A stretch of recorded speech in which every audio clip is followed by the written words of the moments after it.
calf in order to join the Lord and His true church and people. In this apostasy of the golden calf, the line of demarcation between God's people and Satan's people had become mixed up and was indistinguishable. Sin and righteousness were mixed up. Light and darkness was mixed up, and the wall of separation was broken down, and all were mixed together as one. And God could no longer bear with this apostasy and was going to destroy the whole church. Moses was also being tested to see if he really loved the true people of God, or the honest ones, or if he was going to remain silent and let them be destroyed along with the wicked. Now, was Moses the only one calling for a physical separation from this apostate and rebellious corporate body? Not at all. We were told in Testimony to Ministers 102, "The trumpeters caught up the words and sounded them through the trumpet, 'Who is on the Lord's side? Let him come unto me.'" So these trumpeters gave a particular and peculiar sound, a certain sound through the trumpet. And what was that certain sound? It was to physically separate yourself from the midst of false doctrine, from the midst of unrighteousness, and from the midst of corruption and apostasy, or you will be destroyed in it. Now, where was Moses standing when he gave this call for separation? He was standing right in the gate of the camp. So there was a call for a division to occur right in the midst of the camp of Israel, within the corporate body. Thus, two different groups were being formed within the camp. One group was choosing to stand with the apostasy and its leaders. The other was choosing to show themselves completely distinct and separate from the apostasy, standing in the very outskirts of the corporate body. And God gave every church member ample opportunity to make their decisions as to which group they were going to join and whom they were going to stand with. And please read this history in Review and Herald Volume 5, page 496. "And there came a time that all who were going to leave the apostasy had left, and when the last person left, judgment fell." Those who chose to stay in the apostasy were actually made up of three different classes or groups of people. The first group were those who were going to rebel regardless of what God had said through His messengers. The second class were those who knew that the apostasy was wrong, but they had friends and loved ones who had chosen to remain, so they were going to remain as well. And the last group were those who saw the apostasy, they had hated it and were determined to leave it, but they didn't act quickly enough. They delayed their obedience and waited too long, and thus were caught in the judgment. They perished along with the wicked because they did not show themselves distinct from the wicked. But not all of the people who had separated from the apostasy and who joined the Lord and His obedient people were truly following the Lord. So God was forced to test the whole separated group further. Because of the golden calf apostasy, God's tabernacle, or His true church, where His presence was found, was removed from having any connection whatsoever with the corporate body of Israel and was taken out into the wilderness. In the Signs of the Times, Volume 1, on page 160, this is May 27, 1880. "The Lord directed Moses to move his tent afar off from the encampment of Israel, thus giving expression to the people that he had separated himself from them." So God's presence was removed from having any connection whatsoever with the corporate body and Church of Israel because of this GC, or golden calf apostasy. So now there are two churches. One was the church in the wilderness, and one was the church camp of Israel. Which one was God's true church? It was not the church or camp of Israel, but it was the church that was out in the wilderness, completely separate from the church of Israel. And why was this? Because God's presence would be there, and it is only the presence of Christ that can constitute a church of Christ. We're told in the Upward Look on page 315, God has a church. It is not the great cathedral, neither is it the national establishment, neither is it the various denominations. It is the people who love God and keep His commandments. Where 2 or 3 are gathered together in my name, there am I in the midst of them. Matthew 18:20. Where Christ is even among the humble few, this is Christ's church. For the presence of the high and holy one who inhabiteth eternity can alone constitute a church. Now, with God's presence separated from the corporate body and church of Israel, God then tells Moses to command all who were truly repentant of their connection with the GC apostasy to humble themselves, and in the sight of all Israel to willingly walk out and separate themselves from the church of Israel and to go out to the church of God in the wilderness. We're told in Signs of the Times, Volume 1, page 160, or May 27, 1880. Moses required all who were truly penitent and humble in view of their transgression to manifest it by separating themselves from the congregation. In the sight of all Israel, they were to repair to the tabernacle, and he would plead with God to forgive their transgression and receive them back to His favor. So it was not enough just to show oneself separate from the apostasy and yet still remain connected with the corporate body. God required His true people to have no connection whatsoever with the corporate body, to be completely separate from it, and to join His church in the wilderness. And only those who humbled themselves and obey God were received back into God's favor and became His children once again. Those who refused to obey God's command and who remained connected with the corporate body of the church showed themselves not to be the followers of God, even though they had no sympathy with the apostasy. So even though they had willingly separated themselves from the GC apostasy, they still chose to remain connected with the corrupt corporate body, and thus they were not a part of God's true church. Thus the distinction was made plain. The wall of separation was again made distinct. One group stood with and upon the Word of God. The other group stood with and upon the words of men or the devil. The next event that we will examine is shortly after this GC apostasy.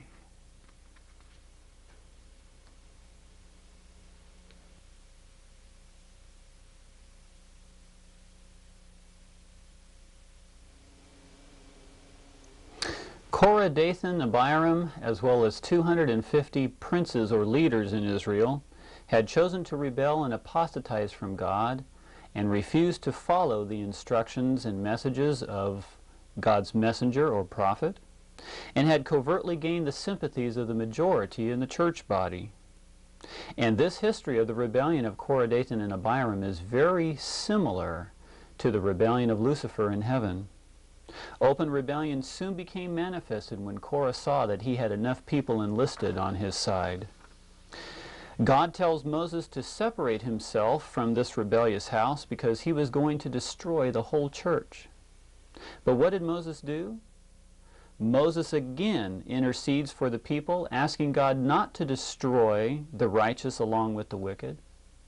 God stated that He had heard Moses regarding this also, and would delay His judgments for the time being. And what was God's purpose in doing this, in delaying His judgments? God wanted to give all His people a chance to show themselves completely separate from the rebellion so that they would not be destroyed along with the rebellious. Moses then called for a willing separation from the camp of the rebellious and apostates, that the people were to have no connection whatsoever with the tents of Korah, Dathan, and Abiram or their company. Now the Bible reveals that Dathan and Abiram as well as their families were destroyed, but it does not say that Korah's family was destroyed. We're told in Numbers chapter 26 verses 10 to 11. And the earth opened her mouth and swallowed them up, meaning Dathan, Abiram, and their families, together with Korah. Notwithstanding, the children of Korah died not.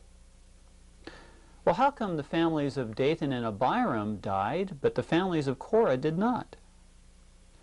Korah's family decided not to stand with him in the door of his tent, but instead they obeyed God's call and separated from him. Korah's family heard the message. They discerned the light and truth in the message. They discerned that Korah was following Satan and not God. And even though it was extremely hard for them to separate from ones whom they loved very dearly, yet they had enough faith in God to obey him.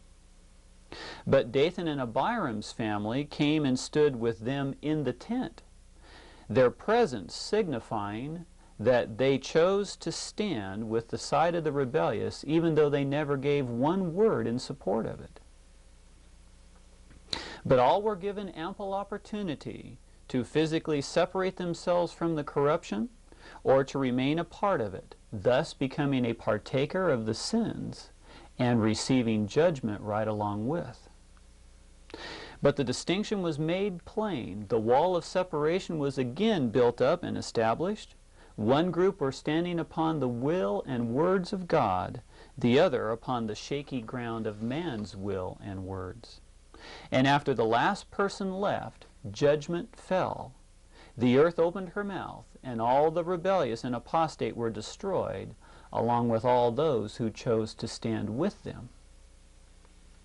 Now, for further spiritual insights, please read in Patriarchs and Prophets from pages 395 to 400, and also Numbers chapter 16, verses 1 through 33.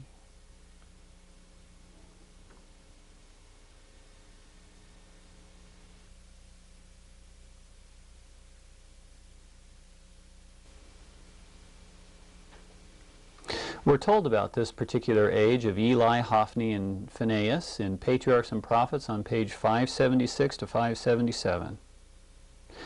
The sons of Eli, instead of realizing the solemnity of this symbolic service of the sanctuary, only thought how they could make it a means of self-indulgence. This irreverence on the part of the priests soon robbed the service of its holy and solemn significance, and the people abhorred the offering of the Lord. The great antitypical sacrifice to which they were to look forward was no longer recognized. Wherefore the sin of the young men was very great before the Lord. These unfaithful priests also transgressed God's law and dishonored their sacred office by their vile and degrading practices. Yet they continued to pollute by their presence the tabernacle of God. Now, this corruption and apostasy was practiced by some of the highest church leaders in the very headquarters of the church. Many of the church members saw the corruption and abhorred it. They, of course, chose to have nothing to do with it and took the following course. In Patriarchs and Prophets on page 577, we're told, many of the people, filled with indignation at the corrupt course of Hophni and Phinehas, ceased to come up to the appointed place of worship. Thus the service which God had ordained was despised and neglected because associated with the sins of wicked men, while those whose hearts were inclined to evil were emboldened in sin. Ungodliness, profligacy, and even idolatry prevailed to a fearful extent. Now, because this corruption was at the heart of the work and was spreading and affecting the membership of the church, many who saw the corruption did not want to have any connection with it, and so they separated themselves from it. But because they stopped going to the corrupt church, did they cease to worship God? Not at all. They simply began having church service in their homes. We're told in the Bible Commentary, Volume 2, on page 1010, as the men of Israel witnessed the corrupt course of the priests, they thought it safer for their families not to come up to the appointed place of worship. Many went from Shiloh with their peace disturbed, their indignation aroused, until they at last determined to offer their sacrifices themselves, concluding that this would be as fully acceptable to God as to sanction in any manner the abominations practiced in the sanctuary. These honest and faithful people of God showed themselves completely separate from false doctrine, from unrighteousness and wickedness, and from the corrupt course of their church leaders. They did not forsake God, but continued to offer their sacrifices themselves, worshiping God according to His direction in their very homes. They did this not to show themselves more holy than their apostate brethren, but because they did not want to sanction in any manner, especially by their presence, the abominations that were being practiced in their church. And brethren, we today can also sanction sin just by remaining among or connected to the apostate church. We're told in Desire of Ages, page 152, we should never give sanction to sin by our words or our deeds, our silence or our presence. So just by our continued presence in the midst of corruption, we give sanction or approval for that corruption, or we would not be there. So these followers of God during this age separated their physical presence and ceased attending any of their synagogues or churches, but held church in their homes. They did not want to sanction with their presence the sin and abominations that were being practiced by their church by its highest leadership. Thus the line of demarcation was again made plain and distinct by God's people showing themselves separate from sin and sinners. The wall was again built up and repaired. One group was following the will of God, the other was following their own will.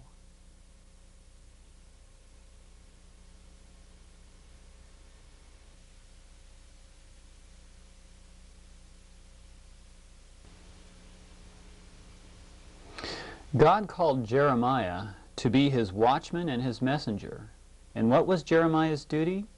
We're told in Jeremiah 1 verse 10, to root out and to pull down and to destroy and to throw down. And this was necessary before any religious kingdom could be built up and established. But to which established religious nation and kingdom in particular was to be rooted out and pulled down and destroyed and thrown down? The very one in which the Lord Himself had established and carefully built up and planted to be His own, or the city and church of Jerusalem. Not only was Jerusalem to be destroyed, but also all of the cities or outposts connected with her, as we're told in Jeremiah chapter 1 verse 15. The whole land or kingdom was to be destroyed, including its king or its main ruler or president, its princes or its church leaders, its priests or its ministers, and its people or its members. You can find this in Jeremiah 1 verse 18. God was once the husband of His people or of Jerusalem, and they were married unto Him as His bride. But they gradually forgot that they were sacredly joined unto the Lord and turned their backs and not their faces to Him, as we're told in Jeremiah 2 verse 27. They departed from their husband, Jeremiah 3:20, and became a harlot and committed adultery by uniting themselves with many lovers. You can find this in Jeremiah 3 verses 1 to 2 and verse 6. And because of this, they fell into confusion. You can find this in Jeremiah 3:25. God in love and mercy called His wayward woman to come back to His side and become a faithful wife once again and to stop her harlotrous love affair. But we're told in Jeremiah 3:7, she returned not. They rejected God's words and His law and refused to be ashamed or even to blush for all of their wickedness. They continued on in harlotry, as we're told in Jeremiah 2 verse 25, going beyond the wickedness of all the other harlots, rising above them all in wickedness, thus becoming their leader in doing evil and becoming the worst harlot of all. And no one, not even God Himself, could turn them away from their stubborn path. You can find this in Jeremiah 2:24 and chapter 5 verse 13. And even Judah, who was a sister to Israel but not completely separated from her, committed harlotry also, as we're told in Jeremiah 3 verse 8. Judah was by far the more treacherous of the two, because Judah put on the pretense of following the Lord with all their heart, or of having the new covenant experience, yet it was just a big farce and a put-on, as we're told in Jeremiah 3 verse 10. We're told, "And the Lord said unto me, the backsliding Israel," or the church, "hath justified herself more than treacherous Judah," or the non-separated self-supporting institutions. You can find this in Jeremiah 3 verse 11. God's once pure church became a den of thieves. Jeremiah 7:11.